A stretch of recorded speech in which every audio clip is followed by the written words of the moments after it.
We've got some. Hey, I'm Luis. And I'm Luis. And you're listening to the Content is Profit podcast. We spent the last 4 years learning the strategies and techniques from some of the top marketers in the world on how to create content that turns into profit. And today, we're bringing them to you so you can take action immediately and start creating real content momentum. If you'd like to learn more about how to turn your content into profit, go to contentisprofit.com. Oh, yeah. Round number 3. Yes, you heard that right. This is the third time today's guest is on the show. Unbelievable.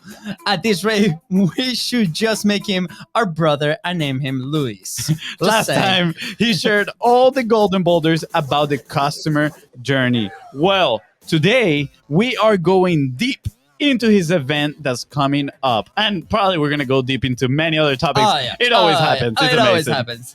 Sam considered today's guest as the friendliest person in this planet. He might not even be from this planet, but besides that, he is a best-selling author, successful entrepreneur, email marketing whiz, and host of the Mind of George podcast. Drum roll, please.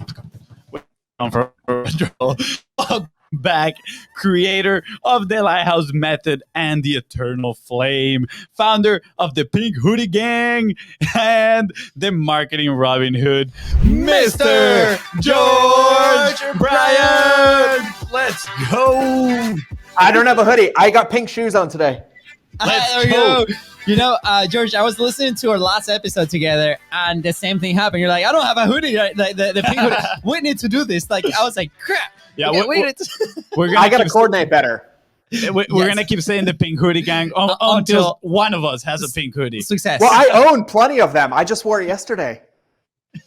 You see, it's okay. It's all good. I know. Dude, George, again, a pleasure and an honor to have you here on the show. It's always so interesting to have this conversation with you because it involves so many aspects of the entrepreneur journey and the customer journey and the relationships and emotions. Lots of emotions. Oh yeah. Last time, by the way, if you guys haven't checked that out, go check episode 103 and 130. Those are the previous episodes with George. Go check him out. In 130, we get really emotional. That's probably one of the most emotional episodes that I've experienced in here for me, myself. So super awesome. George, thank you so much. As always, incredible value that's about to be provided. So yeah.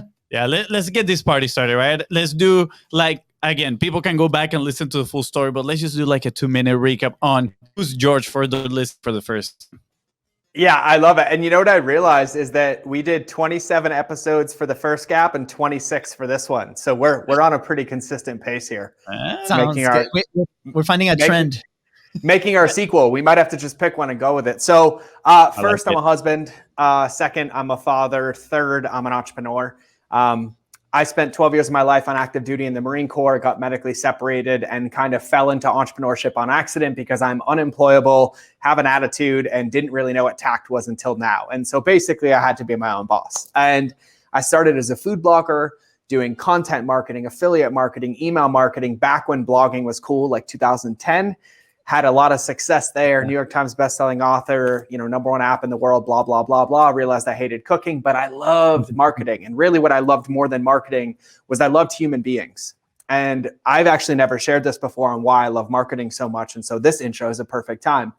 I'm obsessed about marketing because I treat people with the love and respect that I wanted as a child, like with how I wanted to be treated as a human and how I wanted to be seen and how I wanted to live.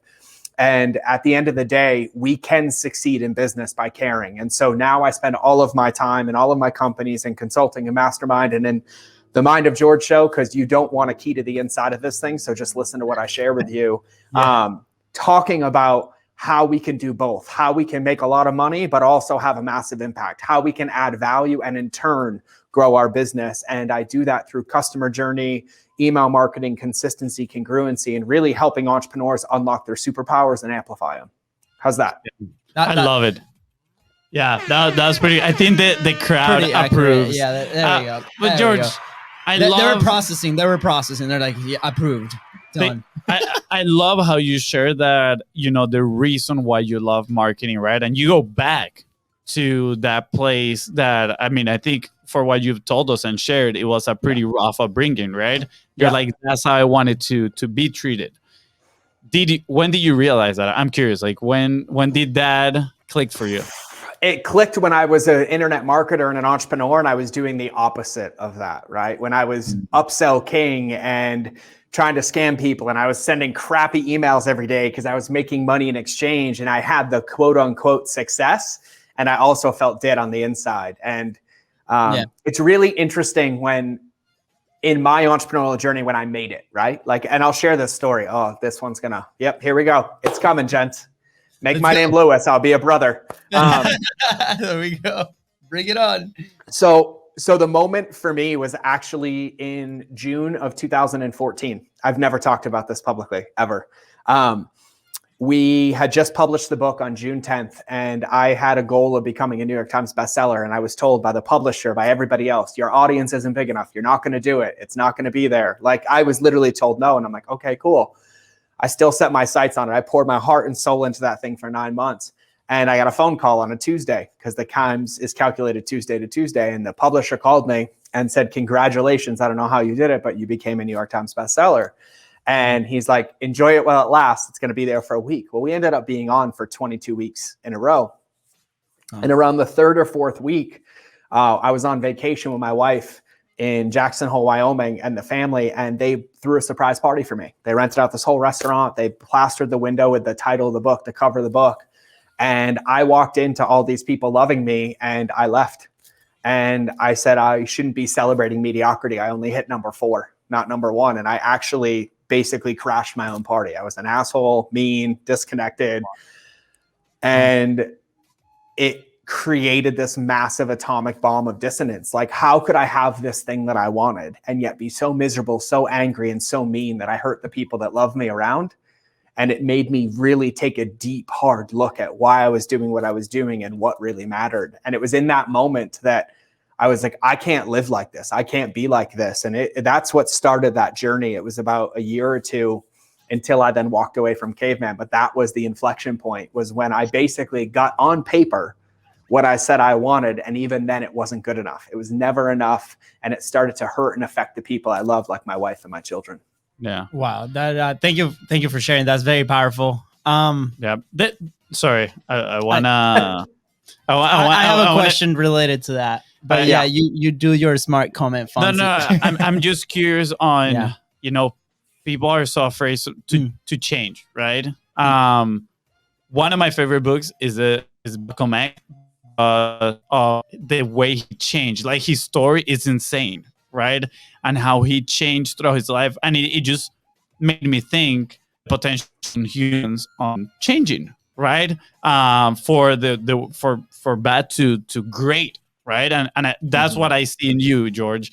But I'm curious, how did that affect the people around you, the clients that you were working with, your family? Because obviously, I'm guessing they're super happy that you change in a very positive way. But usually that comes with a lot of resistance too, because now they're like, wait, who's this new person that's coming along, right? And I'm asking because I wanted to illustrate this for people that maybe are in a position, and that person might be me. Actually, that person is me, right? Like, there's a lot of things I want to change, but I find a lot of resistance with. So it's like, I guess this question is to seek some clarity on that sense. Yeah. Is what happened around you in that moment? Well, I think what's really, really interesting is that, you think when you're like, oh, I'm going to make a change for the better, everyone's going to be like, hell yeah, hell yeah, hell yeah. Well, when you're at a level and you become enlightened or decide that you're going to go to the next level, the people at this level sometimes try to hold you back. Because by you growing, you shine light on what they're not doing. And there were a whole lot of people that I did business with, business partners, associates, that when I was like, I'm going to honor my family, I'm going to go be a good husband, I'm going to be a better father, I'm going to put my heart into this. So like, don't ever talk to me again. Cut me out of their life, disconnected, because it's a mirror, right? It's just a mirror for everything that's there. And all the people that loved me, supported me, and we're at that level of like, caring and empathy and compassion and business and ethics and morals. We're like, hell yeah, welcome to the party, but you got some work to do. And so it was like a level change. It was a state change. It was going from one container to another. But there's this analogy. It's called they talk about it like Mexican crabs, but when you're in a bucket, if you watch them in a bucket, if one starts to climb out and gets close, the other ones will pull it back down in the bucket.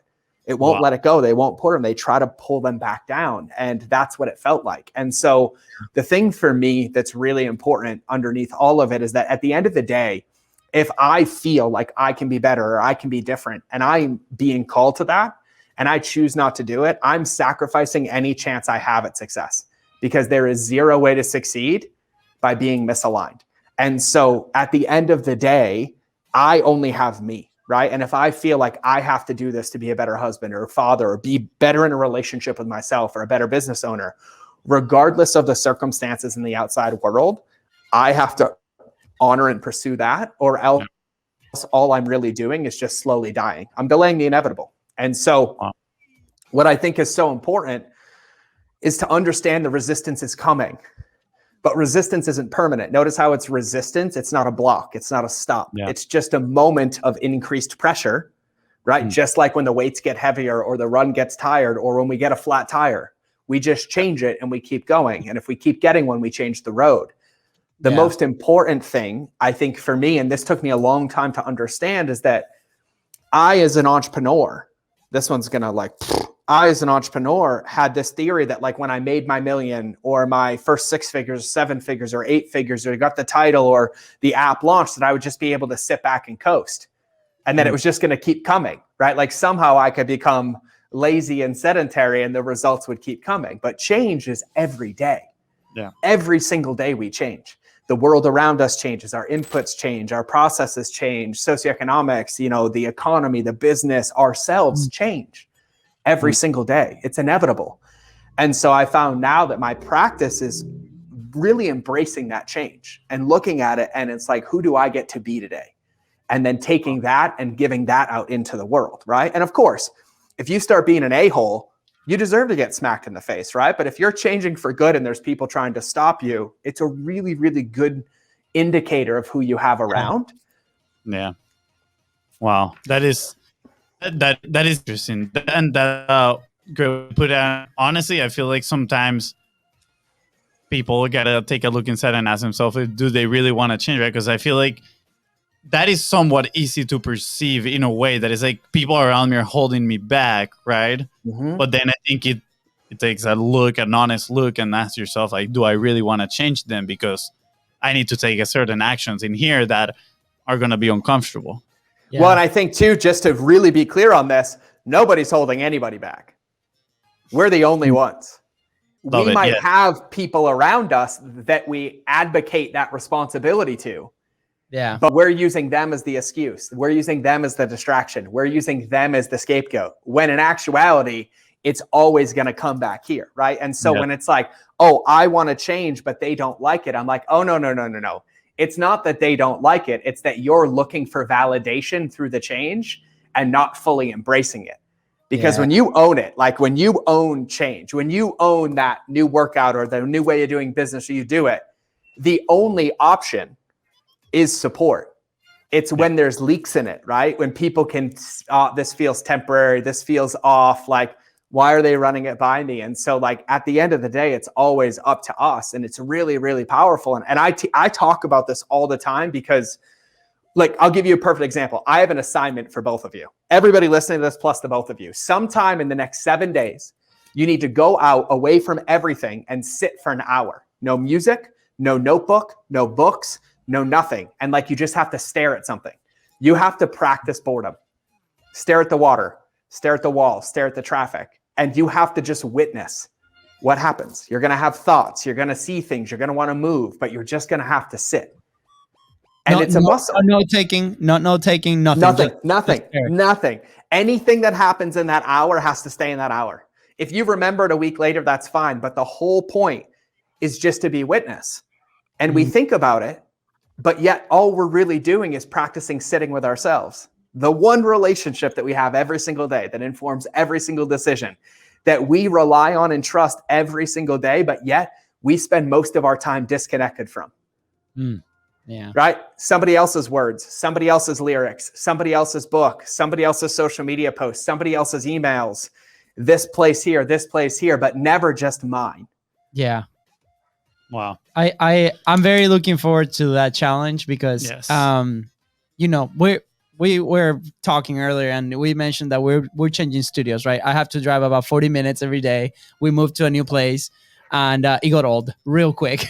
So, and I remember, I was like, oh, that's perfect. Those 40 minutes, I'm gonna listen to audiobooks or whatever, or like just, and yes, sometimes, but there's moments that I'm just driving in silence, right? It's not common, right? But it's happened, and it's refreshing, right? Because now there's space to think, and then these ideas happen, and then as soon as I get to the office, I'm, oh my god, like clarity, right? And it's like, man, like this is awesome, right? So now I'm gonna be looking forward to this exercise because it's gonna be intentional. It's gonna be like, let me practice this, and then hopefully make it a routine out of it, right? And that's what most people can call meditation, right? This is it. It's staying in silence, creating that space in your mind. And I'm very guilty of, I always have that earbud in, listening to something, because I'm like, man, I gotta continue to educate myself or live it up. Sometimes there's no more space in there to push stuff in, right? So I love it. Thank you for the challenge. Absolutely. And everybody listening, please go ahead and try. Let us know how it goes for you. I already have 2 spots in mind where I'm gonna go and do it.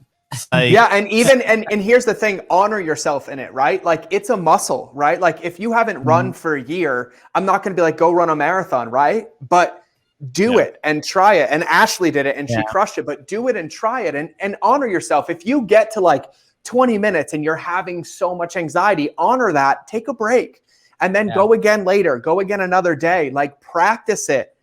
Practice that temperance and restraint. But I mean, I introduced you guys earlier. You'll have him on an interview. One of my favorite musicians, Will Evans, but he talks about, when you sit with it, in one of his lyrics, he said, you have to pour out your cup to then fill it back up. And we have to do that as entrepreneurs. Like, even in the theme of this show of creating a world-class customer experience, how can you think about that? How can you be intentional about that? How can you implore the empathy required to know what's on the other side and what they are feeling, what they need, when you're full and trying to make decisions from reactivity? You can't. And so you have to practice this, because it's literally our secret weapon.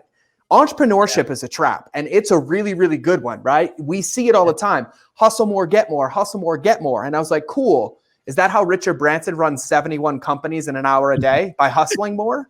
No. As you progress, you have to start buying your time back, and you have to start practicing the vessel and reinforcing the vessel that holds the space in that container to be more effective with that time. And it's really, really profound and powerful. And it's a challenge. Trust me, like, you have an earbud in, I have games on my iPhone. Like, it's like, and I mean like little golf games. I'm playing games with my 4-year-old. Like, I can tell when I have something coming up, because I'll like mindlessly look down and I'll be playing a game. And I'm like, what is this? Yeah. Like, what? Am I really playing like pretend golf when I could go outside and play real golf? But it's a really good understanding just to catch it and notice, like, what am I afraid to sit with? Right? Like, what is that feeling that I'm avoiding? What is that stillness? Right? Like, and for me, like, I'm never going to have that moment with my 4-year-old again. I'm never going to have that teaching my 16-year-old daughter how to drive again. Right? And so that practice is so, so powerful, because really at the end of the day, and I'll use an Olympic analogy. I'll use an athlete analogy. Every entrepreneur, in my opinion, is world-class. They're in the top 0.1% of the population. Like, we give up certainty to go create it. But yet the one place that we don't do and don't train is the vessel that drives us through the whole thing. We got check engine lights on left and right. And we're like, later. Then we end up with adrenal fatigue, panic attacks, anxiety attacks, sleep problems, weight gain. And we're like, and I'm like, was that money worth it?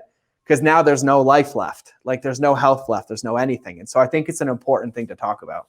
Yeah. I love it.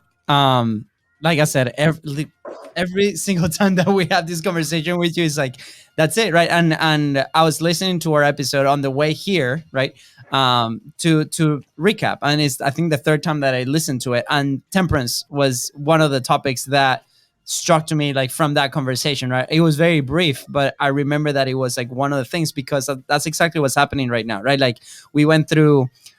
We just wrapped up a 45 Live challenge, right? Mm-hmm. And it was the first challenge that we ever launched publicly, right? We had about 100 people in there. It was super incredible, but at the same time, it was a lot of work, because it was the first time for us implementing that system, and it was us also doing the challenge, right? So, we were getting off the office, going in there, doing the Facebook Live, and then on top of that, I personally added a fitness challenge that I only achieved for 2 weeks, right? Which is fine. I was testing capacity, right? But the same thing is like, okay, where is my moment to sit down and breathe, right? It's just like slow down, right? Like, and this is so important. And testing that capacity to me did it, right? It caused that thought, because before that it wasn't happening. It was like go, go, go, go, go, right? Until something that happens. And I think that's my next question, right? Because what you shared earlier, there was a capacity there that you were doing, you were going after something, and then there was this big episode that happened with your family that is pretty significant, right?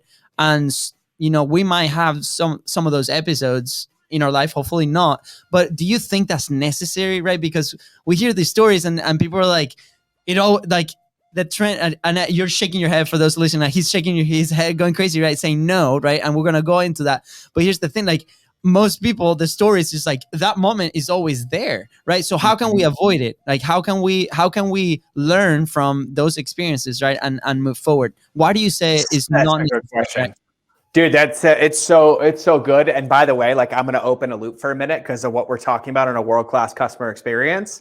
Space is one of the biggest secrets to create a world-class customer experience. Space is the absolute biggest secret, and so we'll unplug that in a minute. But why do I think it's so important?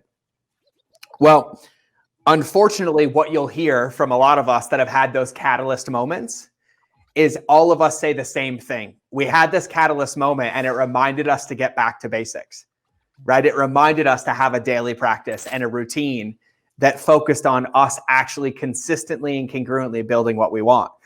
Those moments only came when we got disconnected from self, right? Where we were so in the hustle or so in the results or so in the book tour or so in the launch that we lost sight of ourselves.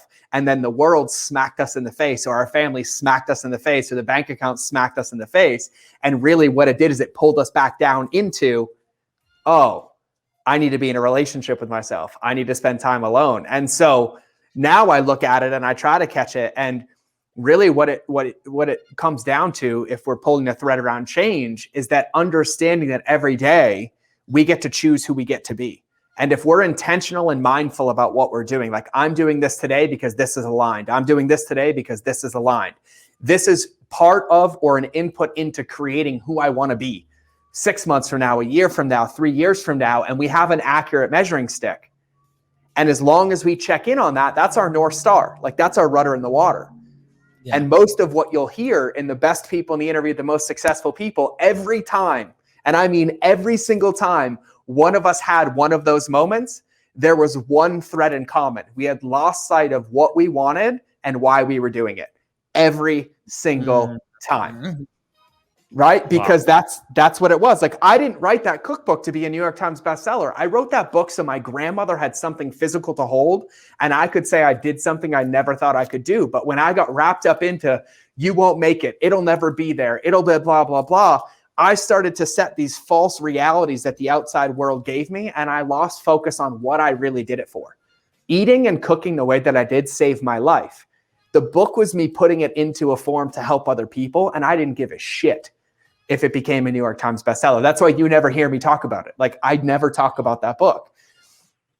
And so that's kind of how I see it and I feel it. And I think that that's the common thread. And so in my opinion, the secret to not having one of the breaking moments or one of those massive pivotal moments or pattern interrupts is to actually be intentional about time and space with yourself. Am I doing what I'm supposed to be doing? Am I making myself better? Like, am I growing where I want to grow? Am I checking in with myself and honoring what I have going on? And any time that you can be back in you, there's no way that can happen. Yeah. Do you have, thank you. Oh, okay. Perfect. Oh, this is so good all the time. Okay. So do you have, how do you pull yourself back to that moment, right? To that awareness moment.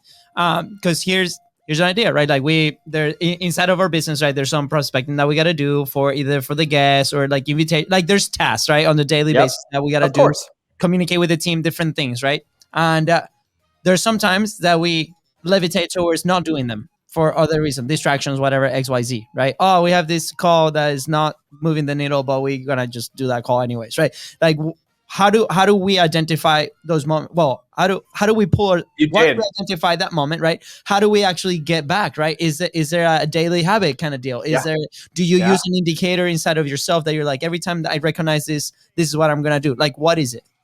Yeah. So first off, you nailed it, and I love your question because you caught yourself. Yeah. Because we always know. Yeah. We always know. It's when we pretend to not know that we go pursue it. So 2 secrets: breath and accountability outside of yourself. Breath and accountability outside of yourself, right? How many times a day do you intentionally stop and take 4 deep breaths? How many times a day, every hour, do you fill my body with the thing that gives me life, right? It's the one thing that I take for granted every day, but the moment I don't have it, I wish I had another one. Mm-hmm. Right? It's our oxygen is our fuel. It's what's there, but it also is actually what fills your body with life and gives you clarity. And I'm not joking. Breath work is at the secret of everything. And it's not like I have to do Wim Hof or Transcendent. You just have to effing breathe. Yeah. Because when we talk, we don't breathe. We're talking. We're not even taking a breath. It's like 30 to 35% of our breath. You have to breathe. And that breathing brings you into the present and gives you space. And so when you think about it, if you're like, this isn't, or I'm distracting, or I'm procrastinating, in that moment, take a breath and be like, where's this coming from? And then at the other side of that breath, you have 2 choices. You either knowingly keep procrastinating or you knowingly do something different. I don't care which one you do. I just care that you're honest with yourself while you do it. Because there are plenty of times where I'm like, I'm distracting myself. Yep, that's what I want to do right now. And I have to own it, but I have to own it without beating myself up or doing it. So I put a container around it. I'll set a timer on my phone. I'm like, fine, you want to play that game? 20 minutes, go. And I'll set a timer on my phone and I'll say, well, as soon as the timer's done, I have to go do X, or I get to go do Y, or I get to go do boom. So that's number 1. Number 2 is accountability, who somebody sees you at your potential, not at your current state. Mine is my wife. I'm going to tell you right now, I can tell how clear and how aligned I am when my wife says, what's on your agenda today? And one of 2 things happens in my body. 1 is I clearly say what I'm doing, or 2, I start to make up things that I'm doing because I need to sound busy. Yeah. And it's always one of the 2, right? Yeah. And so then I'll catch I'm like, hey, babe, I actually don't know. I'm having a little bit of anxiety and a lack of clarity right now. These are the things I have to get done. I can't answer that question right now. She's like, all right, go have fun handling that stuff. Right. Yeah. And so, but it's having somebody like the 2 of you, like you 2 know each other better than anybody could probably know each other. Right. And you can tell from a mile away when you're distracting, when you're off, when you're there. And it's not your job to bring the other one back. It's your job just to hold space and see them at their potential. And so like, hey, man, right. Or check in. And so what I do is if I find myself off, or I find myself there at that breath, I'll text somebody. I'll text my wife. I'll text my COO. I'll text my CEO. I'm like, hey, I don't need you to respond. I just got to get this out. And I'll off gas it. And then I'm like, whirr. Like it happened yesterday. I was like yelling at the phone. I was like, Jay, and then I was done. And a half an hour later, I recorded like 3 fire videos that like came out of nowhere. Yeah. And so at the end of the day, I think what really boils down to is being really honest and integrous with ourselves, right? I know when I'm distracting. I know when I'm procrastinating. I know when I'm doing minimum wage activities. The moment I own it and I acknowledge it is when I'm in a position to do it differently. But every time I deny it and I justify it, I'm allowing myself to continue. And my buddy Jim Quick said this on the podcast. You probably listened to that episode. Yeah, you can't get mad at results you don't have from work you didn't do. Absolutely. Wow. Let that sink in. Yeah, let that sink in, literally. I love this topic. Like, personally, I've been battling this, right? Like, exactly what we're talking about, right? The being honest with yourself, owning it, acknowledging it, right? And then, like, taking action. Like, I felt that in my life lately in the last couple of months, right? And I feel like I'm at that, I don't know if it's like an inflection point or what, but it's like the spot where I need to make the right decision. I know, like, I'm going to make the right decision, right? I'm putting it out there. I'm making the right decision. But I don't know, having those thoughts, like being finally aware of these things is like a weight, man. It's like a huge weight on your shoulder because now you're like, if I don't go the way I want to go, right? Like I'm just disappointing myself. Honestly, like at this point, I'm not disappointing anybody else. And that's like the worst feeling is like, I don't want to disappoint myself. So, being honest and owning it and acknowledge this thing, I think is so important. And but hold on. So I'm going to stop you. Let's take a breath. Yeah, go ahead. I'm going to stop you. Ready? Yeah. Is it a weight or is it a gift? Yeah, it's perspective in there. Well, because weight is you are already beating yourself up before it happens and you're judging your practice. Yes. But then go back to when you didn't know and you felt lost every day and overwhelmed every day. What it really is sovereignty, where there is no path for you. Nobody else is going to tell you how to do it. Here's the destination. It's your job to figure out how to get there. And you're going to practice and run. And you're going to make turns and you're going to stumble and you're going to pull a muscle and have to do it again and stretch and recover. But really what it eliminates is it eliminates any roadblocks. Because at this point, all you have to do is choose to move forward every day. That's it. Absolutely. So it's really like, and trust me, like I'm in this every day. Like, I'm like, oh man, like I've had days like since we moved, I went from working 6 days a week, 8 to 10 hours a day to working 4 days a week for 5 hours a day. My current struggle is finding value and meaning when I'm not quote unquote producing. And my wife's like, oh, you mean when you're living in the results that you created and living the life that you said you wanted to live? And I'm like, that's what I mean. Yeah. Right? Like when I'm snowboarding every Wednesday with my daughter for our new board meetings every Wednesday. And I'm like, ding on the phone, sale came in, ding on the phone, sale came in. And I'm like, all it's doing is challenging my current belief of myself and nothing more. Yeah. Nothing more. And so when you think about it, that's what it is. You're like, hey, oh, I made it to where I said I'm an entrepreneur. I'm really an entrepreneur. There is no path ahead of me except for the one that I built. And at any moment, if I feel like I'm off, what a gift to know that I'm off. And all I have to do is turn 1 degree to the left, turn 1 degree to the right, take one more step forward. And it eliminates all the feedback, all the validation. And it really is the definition of sovereignty. It's the definition of self-empowerment, where you are 100% responsible for all of your results. But the beautiful thing, and I'll pull this right now, is you can't control the result. You can only control 2 things in this world. 2, your intention and your energy. And right now, if I said, hey, what's one thing that you want to build? Give me an answer. Like, what's one thing that you're wanting to do that you're working towards? I mean, building the inside of the business, you mean, or like in my personal Anything, life? whatever you want. Yeah. So we're trying to build a more consistent sales system in the business. Okay, perfect.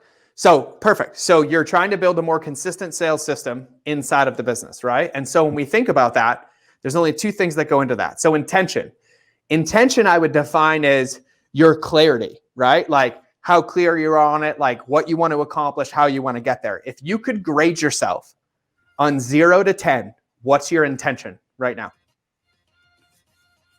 I mean, I would say it's really high. I would say it is 8, 9, probably. Perfect. Not a 10. Let's go with 8.5. We'll call it an even medium. Okay. Sounds good. Okay, cool. And now when you think about your energy being, that is a very critical task in the business. That is a needle mover. It's probably one of the top 2 to 3 things that you need in your business. You work how many hours a day?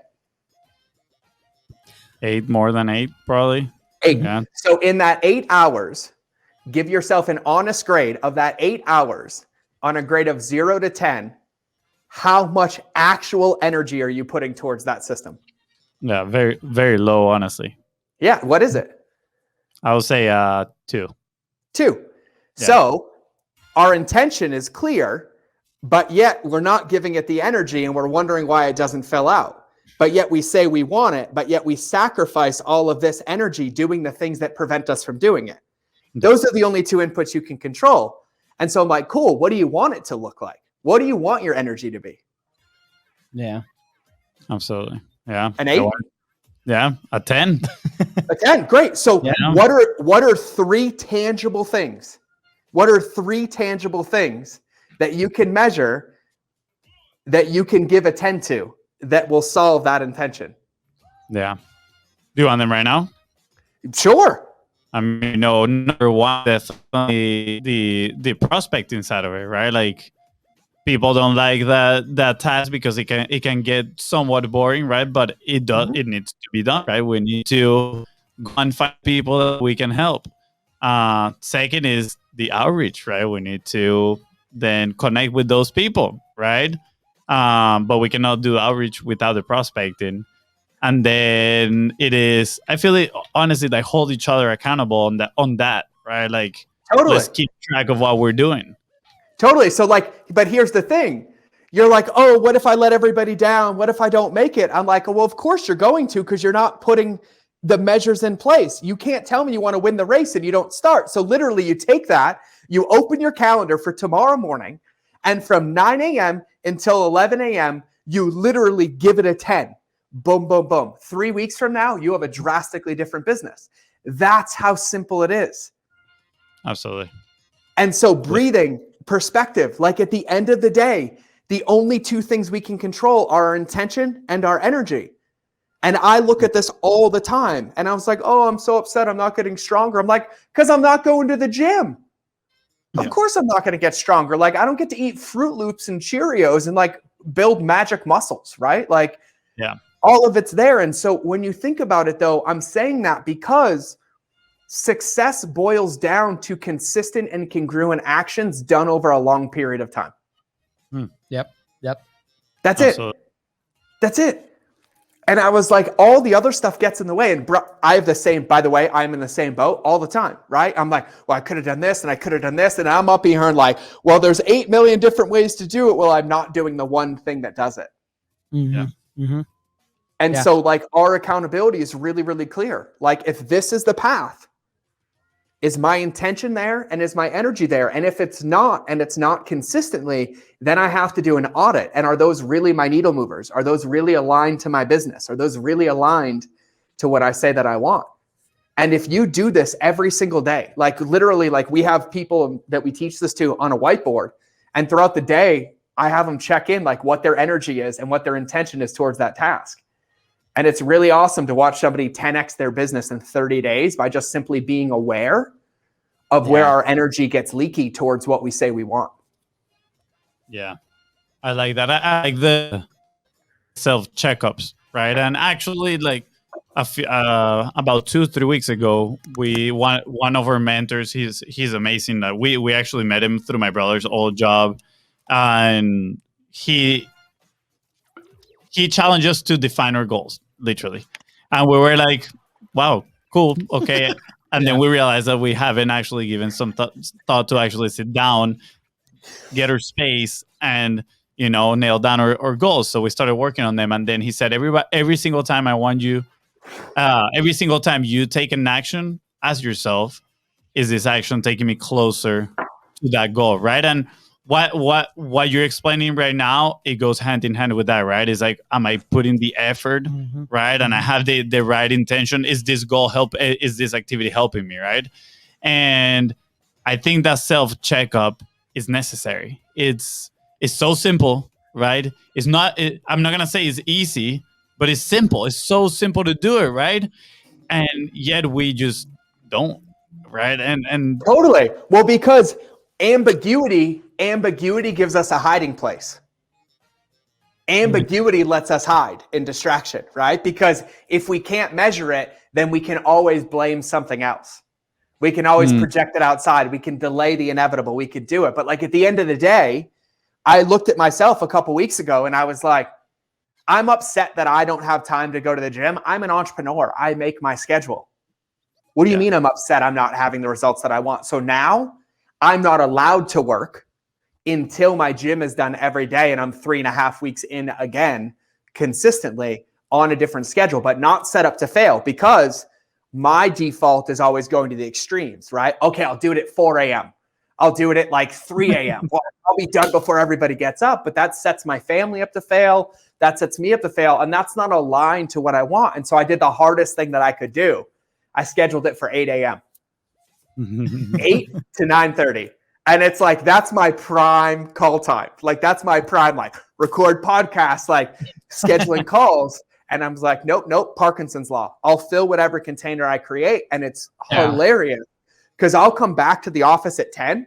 And from 10 to 11, I got more work done than I would get from 8 to 11 by simply being aligned and checking in. But we got to protect these things. Like, containers are so powerful. And here's the thing, like, all of us have it. This is why we need accountability. This is why we need community. This is why we need to share with like-minded individuals, because listen, it's really fun to live in ambiguity sometimes. Like, it's really fun thinking that the magical unicorn is going to come deposit $1 million in my bank account and I'm not going to do anything to get it, right? But it's not a reality. But there's times that we live there in the ambiguity. And so I think the most important part that you said, Luis, that's important is that it's simple, but it's not easy. It's really just perspective, because what it represents is growth, right? Because it can get uncomfortable at times. It can get uncomfortable, like, oh man, oh, got it, cool, boom. But if every one of those opportunities is just a new piece of information to make micro adjustments, we're constantly progressing and moving forward. And when everybody else is living in ambiguity a year later, you're leaps and bounds ahead of them. The most important thing that community and accountability and even yourself have in there is empathy for self. Like, you're playing the game. If you were in a professional sport, like I know, like, I'm not a sports fan, but like, Tom Brady wouldn't be the person he is if every time he fumbled, he quit. Or he's like, I'm such a failure as a quarterback. He's like, nope, back to the basics. Let's play again. Let's play again. Let's play again. And that's our job as entrepreneurs. Like, check in. Are we on path? Are we on track? Do we even know where we're going? Yeah. And then give ourselves a measure. Okay, cool. Next milestone. And you chunk it down and you keep playing. And you consistently and congruently show up. And then, I don't know, unicorn and rainbows. Yeah. I'm actively listening to this conversation because, just so you know, what Fonzie said also applies to me, by the way. So we're in the same space, right? We're playing the same game. It's what it is. And this has been a point of conversation over the last 2 weeks. Before you continue, I want to encourage people that if you're listening to this and you're enjoying the conversation, which I am 120% sure that you are, make sure you go. We're going to put the link in the comments. So you go and check out George's event and just honestly go check out his podcast too. We're going to leave all the links below, but get in his world, because it's gonna change your life. He certainly has done that for us. So George, I really appreciate it. I just wanted to take this moment to invite people to connect with you and join on the event. Totally. Can I share something extremely personal for everybody right now? Absolutely. So we're 47 minutes in, and just so you know what happens, I feel like I've completely failed and tanked this episode. Like, literally. Just so everybody listening and watching this understands, like, I'm like, man, does this even make sense? Like, who am I to say all of this? And I'm like, no. For whatever reason, it flows out of me. And this is the game that I get to play. And we take it and we post it. But like, I think it's so important to understand and remember that no matter where you go, whatever level you get to, all we practice is increasing our awareness and giving ourselves new tools in the toolbox. Because now I like have those thoughts and I laugh at them. I'm like, you think this every time. What are you talking about? Whatever, right? And I always worst case scenario because of trauma bonding and things like that. And in entrepreneurship, it's a very, very traumatic fight or flight kind of arena. And so we just have to be aware of it, because to pass, I'm like, okay, interview over, boom, boom, boom, boom. I'm like, no, this feels good. Like, I feel good talking about this shit. I'm going to keep talking about it. Whatever. And then we just keep going. But I just think it's important that everybody has these thoughts and beliefs. I mean, one of my friends does $600 million a year in sales, $600 million a year in sales. And his biggest struggle is, he said he was happier when he was only doing $1 million a year. He's been working on it for years. He's like, it broke me. I wasn't ready. I didn't expect it. Like, it breaks me like every day. And he has to work so hard just to even like feel safe in that container. Yeah. And so no matter what, it doesn't go away. It's everybody owning it is what the biggest secret is for this being here. It's like, it's just the truth.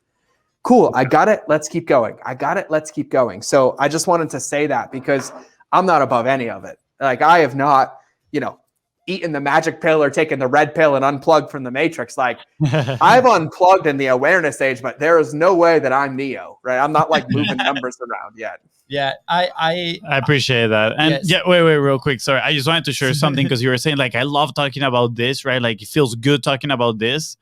It actually about 3 months ago, for the first time, right? I have this group of friends that we grew up together back in Venezuela. I mean, our school is not like here, like in the US. We go to the same school from kindergarten till we graduate high school. So we're pretty much like brothers, right? And yeah, my group of best friends is 7 of us. We're all over the world. So, we have a WhatsApp chat where we talk here and there, but all of our life has always been a chat of, a friend's chat, right? We're just joking around here and there. Sometimes you get the serious conversation. And about 3 months ago, I was like, you know what? I've learned a lot with the people that I've been fortunate enough to connect. And I want my friends to grow as well. And I see some of them obviously are growing still. And I'm not anybody to like dictate where they should take their lives. But I'm like, I just want to share a little bit of these things with them. So I proposed to them to do a quarterly meeting where we all sit down and talk about our challenges and then how can we help each other out, right? Like something totally different. And at first they were like, oh no, like laughing around, like, why are we going to do that? And I was like, it's okay. In my mind, I was like, it's nothing against me. They just never experienced a conversation like that, right? Or a group like that. So I was very excited. We planned it together. We called it the Council of the Wise Buttes, to give it a little bit of humor in there. So after the first time we met, the first one was in December, everybody just went in there, share about their issues that they were having in their life. Everybody catching up and then sharing how we could help each other out, what they could do, in their life, maybe to better the situation that they were in. It was so rewarding, man. Like talking about those deep things, the things that you don't usually talk about, right? It was so rewarding. And to my surprise, after we talked, a lot of them, if not all of them, reached out to me and they were like, dude, thank you so much for that initiative. Like that was amazing. Like that was great. Like I'm looking forward for the next one in the next quarter, right? Which we had about 3 weeks ago, if I'm not mistaken. So it was amazing. And it was so great that it got me thinking that even though I spend so much time with my brother, we don't do that, right? Like we have conversations in this circle. We have cool conversations once in a while, right? But we never like sit down and create that space. And that is powerful. So the other day, I proposed to my brother. I was like, hey, we should do this, right? He proposed the event. No, he didn't propose to me. Clarify. Yeah, let's clarify that. So I proposed that type of conversation for my brother. And I like his idea. He was like, wow, I would love to do that in a day where we actually go and do something. So like, let's go mountain biking. And then we sit down and like talk about this stuff. And I was like, you know what? Like that is a great idea. But my point was, I love that you open this space for people, right? To feel empowered to talk about these things because they're difficult topics, right? They're challenging topics to talk about. Most people are not comfortable talking about them, but they feel good. They do feel really good talking about it. And let me tell you, every time we talk to you, after we shut this down, we look at each other and we're like, man, like this was awesome. That's our expression every time, right? And it's going to be the same today. So it's going to be like, it was awesome. But I want to encourage people not to just say that it's awesome, right? But actually implement, right? Because I feel like we have implemented a certain amount of things, but today especially, I'm like, I need to implement more. Like I need to be more conscious of these things. Like I'm already conscious and aware, but like you're saying, my intention might be there, but my efforts are not reflecting that, right? So I'm like, I need to get in check on that stuff. So I just wanted to, shine some light to that of having these type of conversations and opening the space and encourage people to have those outside of, maybe their day-to-day circle. Yeah. I want to say thank you because, obviously our superpower is on the leverage of content, right? So in that sense, it has been incredible because that's where we worked with, right? But there's so many other aspects of the business, right, that go around that because that's the thing that we do. but around the business when we build, especially when we first started hiring our team, like a lot of unknowns there. Like how do we do this? Like, is it a daily meeting? What's the flow? What is it? Right. And we've been very fortunate to find people that are with us. Like today we had an incredible call with them, and they're like, dude, like let's roll, let's go. Like these are the solutions, and it's been incredible, right? But that's an unknown that has started to happen. And then the what we're working on, the sales and the prospecting system, right?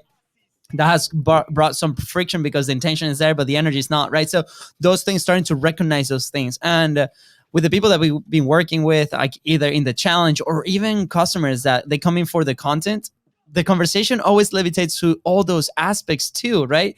And it's like, whoa. And so the reflection as you guys were having this conversation is we have to, I'm thinking in frameworks, right? Like it's like these occasions, whenever it happens, like this is an indicator, is my intention there, my energy level like correlates, let's go take action in this space of the business, right? So and it wasn't clear to me after this conversation, which is incredible, right? So we're having these conversations now with our clients and on the service fulfillment side of things, where like, how can we as a company become of so much value that we're indispensable, like we can add so much to them. And only because the content is the way in to a lot of these people and into their lives. And I feel like everybody's super satisfied with it, but there's always external factors that come on conversations after the content is delivered and the systems that they're starting deploying. And it's all a lot of the things that we've been talking about today, right? So in my head, I'm like, man, this is incredible. Like the framework on how we tackle these two things, where we can, whatever the occasion is, we can apply that to that. And it's like, what is a container? Like last time we talked about the containers and now about the intention and the energy. Like those are very valuable things that everybody listening can apply to in every aspect of their business. So, and we're going to be completely transparent, right? We're going to turn around and we're like, sweet, this is our framework from now to the eternity on how we're going to be doing these things, right? So I want to say thank you, and I want to bring the people listening, right? Like if you want to know more, go connect with George. Go to his podcast. The Mind of George is incredible, and the event that's coming up. So yeah. I want to tie this a little bit to the headline that we put today was creating a world-class experience for lifelong customers. And honestly, my thought is going like, you had an intention to do just that, and you did a 10 effort to do just that, right? And I think, yes, there's obviously like other elements, other to-dos in the list, but if you don't have those aligned, like we were talking about, it wasn't going to happen, right? So I don't know. I want to tie it. I want to tie it because it's been open for me the whole time. And so, one of the secrets, and I'll close the loop that I opened, one of the secrets to a world-class customer experience is space. But you can't create space if you don't have space, right? And so what we tend to do as entrepreneurs is we're like, customer journey, fulfillment sequence, social posts, like we'll do this, we'll do this, we'll do this. We take our full frantic reactive energy and then we give that to the customer in the experience. And then we get upset that they don't do what we designed for them, that they didn't click on everything, that they didn't open every email, but we don't actually give them the space to do it. Patience is the secret to a world-class customer experience. And I know you want to send that first email, do these 75 things. But if you are creating reactants, you're setting your customers up to fail. But a lot of that comes from scarcity and reactivity, right? But if you really thought about it, you're like, okay, I want to fulfill this. Like even an onboarding sequence, right? Like you're like, okay, I want to onboard this customer and I want them to be a customer for 2 years. Cool. Why the F are you trying to onboard them in 1 day, in one email, in one post? You want them for 2 years, but yet you're trying to get them to do 66 things in day one that's going to push them away and get it back. And so space is the secret. My copywriter says this all the time. You have to, and I'm paraphrasing, but you actually have to give them space for the work to happen. If you don't, you end up pushing them or pulling them before they're ready. And it actually makes you less of an authority. It makes you less valuable to them because now it's codependent. And so when you think about creating a world-class customer experience, you have to give yourself the space to really be intentional about the space that you're designing. And it's like, cool. These are and like, here's my favorite thing. Like, I'm a sticky note king. Like, sticky notes are the secret to success for customer journeys. Like, no joke, right? And so, like, forget everything we talked about. It's a sticky note. That's it. Sticky notes. Like, I single-handedly keep 3M in business with my consulting business. Like, no joke. Like, I rip through sticky after sticky after sticky. There's something about writing it down. But if you think about it, you're like, I have this lead magnet, right? Or I have this product, or I have this event, right? So, or I have this fulfillment sequence, or I have this onboarding sequence. You literally take a sticky note and you write down every individual thing that you want them to know, need them to do, or any of those things. But each one gets its own sticky, right? And literally you then take those stickies and you go to the wall and you're like, what's the most logical sense for this order to take place? And don't forget to have a sticky of like, congratulations, and a sticky of, here's how to get a hold of us, and a sticky of, here's how to email me if you have any questions, right? Like, list out everything that you would want. You might end up with 20 stickies. You might end up with 50 stickies, right? And then you take them and you sit there and you take a breath. You turn off all distractions, maybe a song, something to get y'all pumped up, right? And you're like, think about your customer. And you're like, cool. My customer came to me because they have a problem. They have a challenge. They don't know how to distribute their content. Content is giving them anxiety. That's why they're hiring us. But they're not coming to you with like, hey guys, I have 8 hours a day and I'm so happy and everything's so amazing. They're like, I don't know how to get my content out. I don't have sales. I have too much of it, right? Their tank is already full. And so you recognize that, you put yourself in their position. You're like, okay, cool. What's the smallest win that I can give them to create some space? What's the next win that I can give them to create some space? It may be reducing anxiety. It may be simplifying the process. And you take the stickies and you put them in order. And you're like, step 1, step 2. Don't worry about time. Don't worry about modality. Don't worry about medium. But just like, hey, if this person was standing right in front of me, what is the first thing that I would say to them? And for me, it's always like, hey, take a breath. We got you. You found your home. Don't worry about what else to do today. We got you. The team is busy at work. We'll be in your inbox tomorrow.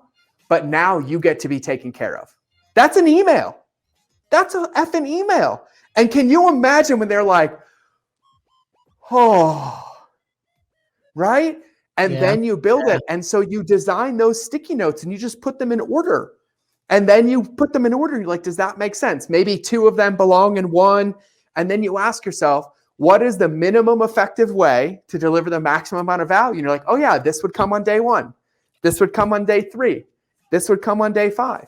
And here's what's interesting. Every time I have a student, a customer do this, they're like, I can't believe I was trying to get people to do all of this in one day and getting upset that they weren't doing it. Yeah. Right?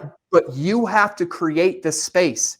And what you have to realize is that if you are uber available, if you are hyper in their face, if you're like, do this, do this, do this, do this, do this, you're actually pushing them farther away. And it's just like the law of attraction. If you're always available and always there, they don't want you. But if you give them enough to empower them and come right back in there, the attraction is there. They appreciate it more. There's more gratitude. They're in momentum. And so all of these aspects are at play.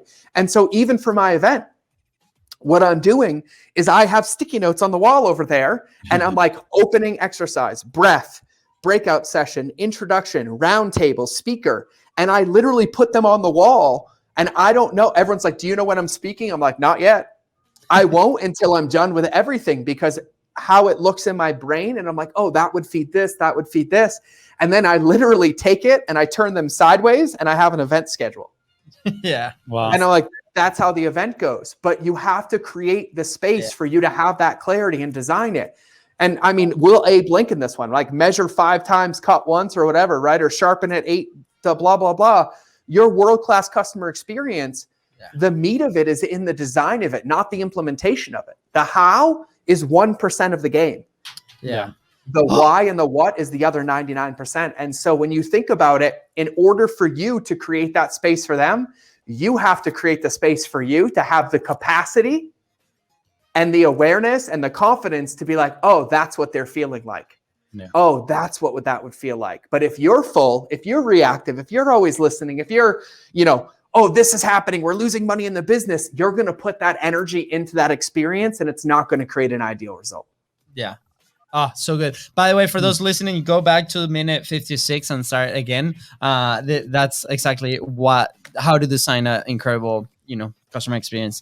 In my head, I'm going through our process, right? I know you are, yeah. And I'm like, oh, okay, well, we're not that far, which is great. Like in my head, I'm like, oh man, are we gonna fail this? But no, and this came out of feedback, right, from our customers, right? It can be really intimidating. Going like a lot of the customers that we have, they come in like, give me as much content as possible, and I'm like, are you sure?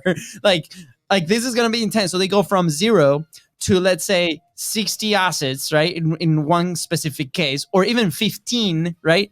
And then they get that, and then it's like, well, here's how you can distribute that, like, and then it's like, so now the conversation that we're having, like, we need to know your distribution capacity. Like, who is it? Is it you? You have a team? Like, what is it, right? So now the process started with a day of onboarding a while back. Now it's about 2 weeks, right? When we actually are able to deliver the first like batch of stuff, right?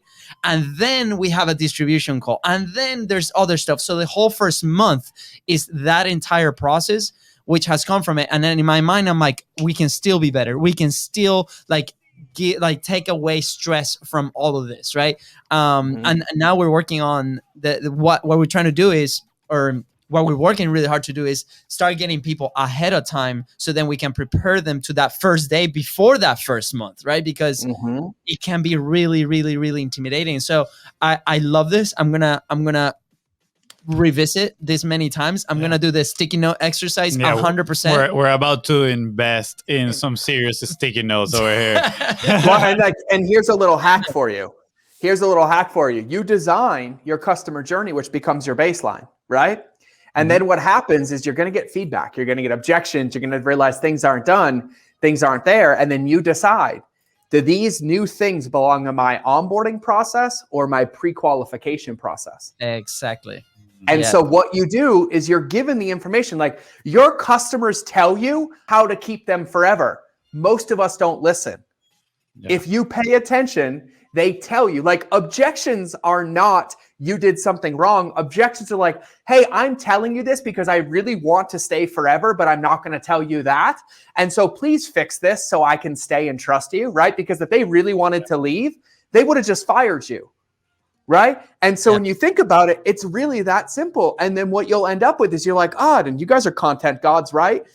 Well, if everybody who's coming in is struggling to disseminate 60 assets, I would have an entire month of marketing around effective content distribution and how you can do more with less to get them in the right mindset. So when you pump them full of those assets and they sign up, then they're already running. And so you just move them and you decide. And this is where you as an entrepreneur have to trust yourself. Like, this is your business, your world, your road. Hey, is this better in the onboarding part, or should we do this on the front end so we're getting people that are more qualified or more ready? And you just trust your gut, you put it into practice, and you make adjustments. Yeah, love it. Oh, so good. So many ideas. By the way, it's coming. Like, one of those pieces of feedback was it's now gonna live in the group with the people that are coming into our world, right? Like, we talk a lot about publishing frameworks, right? And it came out of a conversation with Chris Doe. We're like, hey, what is your framework, right? And he goes like, very simple. Like, just go to my social media and just walk past like what we've done. You're gonna see it is there. So we're like, so good, because that's exactly what we designed for a lot of the customers, right? But a lot of people are not in that mindset, or they don't really know, they don't really visualize it that way. They see the day to day, right? So that's, guess what? Instead of doing it on the onboarding process / one first month, sweet, we're just gonna go in the group beforehand, be like, this is exactly what it is. This is a map. This is how we design it. This is how we do it. This is how we discover it from other people, because that's how we started, right? And it was really, really effective for us. So just putting it in the context of obviously what we do, but if you're listening, right, like, this is so important. What are those elements, like George was saying, like, that we can identify and put it like in front of our customers? What is the feedback that we're getting and listening to that? And that has been incredible, man. George, I know we want to be mega respectful of your time. Tell us more about your event. What's going down? Where is going down? I'll do. I'm like, this is like the stuff. I'm the worst at quote unquote selling. Like, whatever. I'm like, you either think I'm crazy and you like it and you should come, or you think I'm crazy and you don't and you shouldn't. Like, that's basically where we are at this point. So this event is actually like my proudest moment. I've done this event a few times. So we're teaching my TSR method. So basically, the model to get to your first 5, 6, 7, or 8 figures. It's the model I still use to this day. And it's being really effective with your time, your sales, and your retention. And so we're basically going to unlock people's superpower and get them crystal clear on where they should spend their time, what their 1 to 3 needle movers are, and then building containers around them until they get the result. Then we're going to talk about their sales. And sales is like how to get the attention of their right customers at the right time so they stop dead in their tracks. The context of making sure that they're always coming in and you're solving for those customer journeys. And then the best part, which is the selling part, you know, when they come in and you fulfill on the customer journey. And then when we talk about retention, and you know, this is my area, we're going to talk about building a world-class customer experience, because retention is the secret to successful business. Because I know, newsflash for everybody watching this or listening to this, you will never see a successful business built on, oh, I bought something and it didn't work. I bought something and it didn't help me. I bought something and they didn't do it. It's oh my God, it was amazing. They over-delivered. They made me feel special, because 86% of marketing is still word of mouth. And so your business success is actually predicated on that back-end retention. And newsflash, if you fill your business and that's not there, you're creating an anti-marketing machine. So that's my favorite part, because we design that world-class customer experience. We break down communication with the customer, and then we turn your existing customers into your biggest referral machine.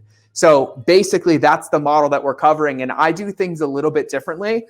I'm one of those people that can't stand shelf help. It drives me nuts. And so you're not allowed to get on the airplane and come home until you've already implemented something in your business. So during the event, we have implementation periods after the talks where my entire team floats around and like literally puts it into work in your business. So you don't get to leave. Like I check in, I block the door, and you won't get to go to the airport if you don't put it in. And so it's in Montana because we're wide open here. They can We're hugging from there. Yeah, we're hugging, we're high-fiving. We have a beautiful venue right on the lake. And we're going to be doing 3 days. We have 4 incredible speakers. 3 I'm going to tell you about, and 1 nobody gets to find out until they open the keynote of the event. And it is going to be world-class on unlocking your potential, your superpowers, and amplifying them. And just to be really crystal clear, I miss people a lot. Like I'm a people person. Like I want to hug people. Like I want to high five. I want to jump. And so the last time we did this event, the tickets were $3,500. My team got mad at me because we're doing this event at cost. So it's $397 for a ticket, and there's 30 tickets left. And I'm saying that because, and I was told not to say this, the swag bags, each swag bag has $860 worth of swag in it. So you basically double your investment. You could flip your swag bag and cover your travel and your ticket price and get the event for free. And so that's the whole event. That's it. Wow. So good. Yes. I'm gonna be super honest here. The only reason we are not, well, at least I'm not gonna be able to do it, is because my son's birthday trip is that weekend, and we go to Disney. And my wife is the big boss, so she Montana's better than Disney, but I'll let your wife win this one. She would not agree with you. Let's not even go there. We tried. No, dude, that's incredible. For everybody listening and watching right now, go check them out. The website is on the comments right here. We just left them. And if you're listening, gonna be on the description, just go and click in. Gonna reshare the link. Reshare the link, please, Fonz. Actually, I'm gonna pin it to the top. There we go. Pin it to the top, Fonz. Okay. Yep. George, any last action points? Any last thoughts? Before we close, I do. I'm gonna close, and thank you for having me. For everybody listening to watching, thank you for giving me the gift that I can't give back, which is time. I just want to say that I'm on this journey with everybody, right? Like, you know, no matter where I met, success, business-wise, whatever, like we're all playing this game together. Find a community of people that see you and love you for who you are, but empower you to win your race and to run your journey, because you have the answers. There's no secret tactic, somebody else's fits all, like it's you. And surround yourself with the right people, but really take into consideration what I said today. Practice that relationship with yourself. Go create space and fall in love with that space. And start playing the game from intentionality, because you're not going to hustle your way to success. You're going to hustle your way to unhappiness. And so be intentional about your space, measure it, and realize that you should not be building your life around your business. You should build your business around your life. Your life comes first. Your life, your priorities, your family, your habits, and then you build a business to support those things. And so you cannot get to success through sacrifice. I don't care. I'll be the unpopular one to say it.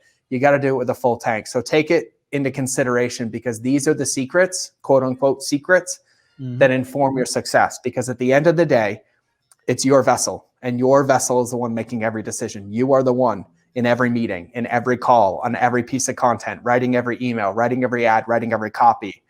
And the more in tune you are with that, the more success you will have. Wow. Thank you so much. Thank you, George. Appreciate it, man.